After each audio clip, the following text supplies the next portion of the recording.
इंसानी जीवन के दो आयाम होते हैं। पहला है कि इंसान को बस होना आना चाहिए, और बेशक दूसरा इंसानी काम है, इंसान कुछ करना चाहता है। अगर आप दुनिया में कुछ करना चाहते हैं तो आपका सपना जितना बड़ा और जीता जागता होगा उतना बढ़िया होगा।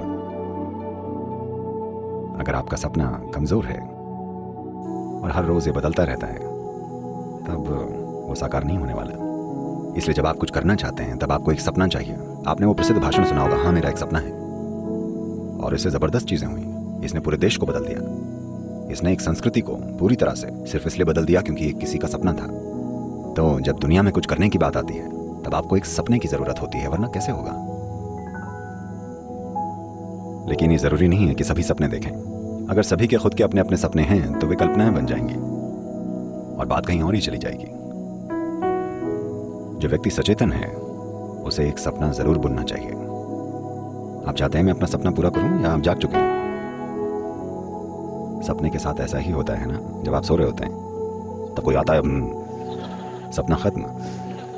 अभी हम वैसे सपनों की बात नहीं कर रहे हैं। उन सपनों में आपके अंदर कई अधूरी चीजें बस फिर से बढ़ चढ़कर सामने आती रहती हैं। लोग रात में जो सपने देखते हैं वो ज्यादातर बस अधूरी रह गई वास्तविकताएं होती हैं जो कई तरह से अजीब रूपों में प्रकट होती रहती हैं। ज्यादातर सपने बस बेहिसाब विचार होते हैं जो बस चलते रहते हैं। सपने 4 अलग अलग प्रकार के होते हैं, लेकिन सपनों का एक बड़ा हिस्सा केवल अधूरी इच्छाएं हैं। हम उस तरह के सपनों की बात नहीं कर रहे हैं। हम बात कर रहे हैं जागरूक होकर एक सपना बुनने की जो साकार होगा और काम करेगा। देवी असल में एक सपना ही है। मैंने उन्हें रचा है, लेकिन वो असली है और काम करती है। दुनिया में एक संस्कृति है जिन्होंने इसे ठीक से समझा है। भारत में इसे कहने का तरीका काफी जटिल है, लोग समझ नहीं पाते हैं। लेकिन ऑस्ट्रेलिया के मुख्य निवासियों ने इसे सरलता से कहा है। ऑस्ट्रेलिया के वो दुनिया और दुनिया के बनाए जाने को सपने का समय कहते हैं। दुनिया भगवान का सपना है। दुनिया सच नहीं है। अभी भी भगवान बैठकर सपना देख रहे हैं। ये सब अभी जो आप यहाँ बैठे हैं ये उनका सपना है, ये सच नहीं है। ये सृष्टि का एक सटीक वर्णन है, बहुत ही सरल पर सटीक। हम यहाँ इसी को माया कहते हैं। मॉडर्न फिजिक्स आपको यही बताना चाहती है कि सारा ब्रह्मांड सापेक्ष है। यह आपके सपने के सापेक्ष में है। आपका मतलब आपका व्यक्तित्व नहीं, बल्कि एक जीव के रूप में यह सच है। तो अगर कोई जीव एक रूप बनाता है, सपना अपने आप में एक रूप ही है। अगर वो एक रूप बनाता है तो वो साकार होगा। बेशक इसे थोड़ी सी मदद की जरूरत पड़ेगी, लेकिन अगर एक बार इसे मदद मिल जाए तो यह हमेशा साकार होगा। तंत्र का पूरा आयाम बस यही है। पश्चिम में तंत्र शब्द का मतलब है, कुछ मूर्खों ने ऐसी किताबें लिखी हैं जिसमें तंत्र को बेलगाम कामुकता बताया गया है। Okay? No, tantra means technology. The technology of creating. Tantra needs a very vivid imagination. नहीं, तंत्र यानी तकनीक, कुछ रचने की तकनीक। तंत्र के लिए एक बहुत ही जीती जागती कल्पना चाहिए। ये ऐसा है, आप इसे आजमा सकते हैं, आप इस पर कुछ समय लगा सकते हैं।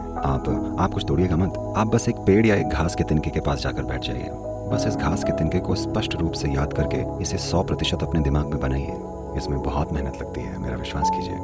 मेरा पूरा बचपन मैं बस बैठकर छोटी छोटी चीज़ों की यादें अपने मन में बनाया करता था।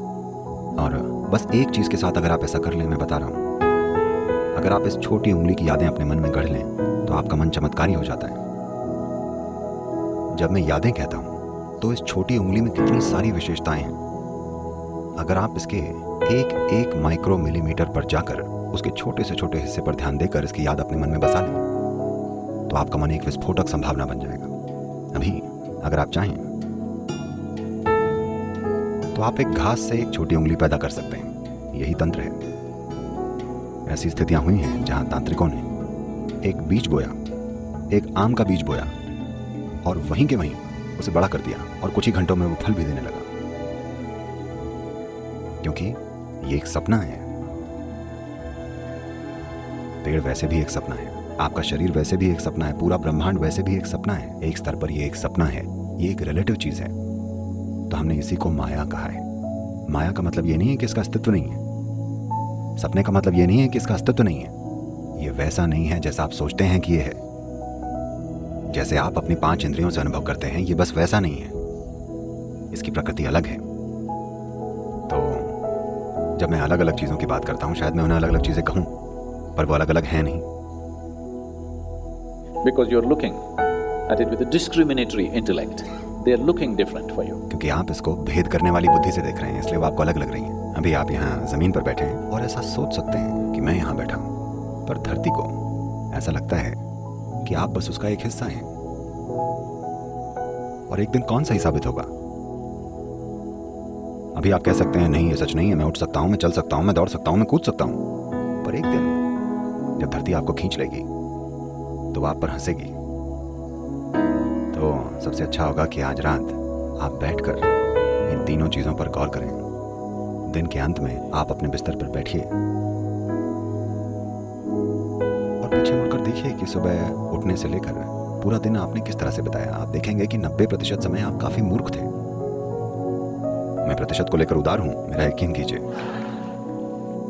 अगर आपको बस थोड़ा सा काम या थोड़ी सी जिम्मेदारी दे दी जाए, अचानक आप कितने महत्वपूर्ण बन जाते हैं। अचानक आप ब्रह्मांड से भी बड़े बन जाते हैं। कितनी ही बार आप ब्रह्मांड के आकार से भी बड़े बन बैठे हैं। अगर आप इस पर गौर करें तो आप पाएंगे कि ज्यादातर समय आप बस सूजे हुए हैं। कितनी ही बार आप अमर बन गए थे, यानी आप अपनी मौत को लेकर जागरूक नहीं थे। और कितनी ही बार आप अपने आसपास के लोगों और चीजों को बिना किसी जुड़ाव के देखते हुए घूमते रहे हैं। बस इन 3 चीजों पर ध्यान दीजिए, आप देखेंगे कि आपको रात भर हंसते रहना पड़ेगा। रोना मत शुरू कर दीजिएगा, बस अपनी मूर्खता पर हंसना सीख लीजिए। आप देखेंगे कि आपका सारा कचरा बहुत तेजी से खाद में बदल जाएगा। और खाद विकास के लिए अच्छी होती है, आपको पता है।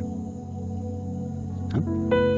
हर दिन आप अगर ऐसा करेंगे तो आप बुद्धिमान हो जाएंगे, मेरा यकीन कीजिए, बहुत बुद्धिमान। और मुझे बुद्धिमान लोगों की जरूरत है, मैं उन्हें ढूंढ रहा हूं।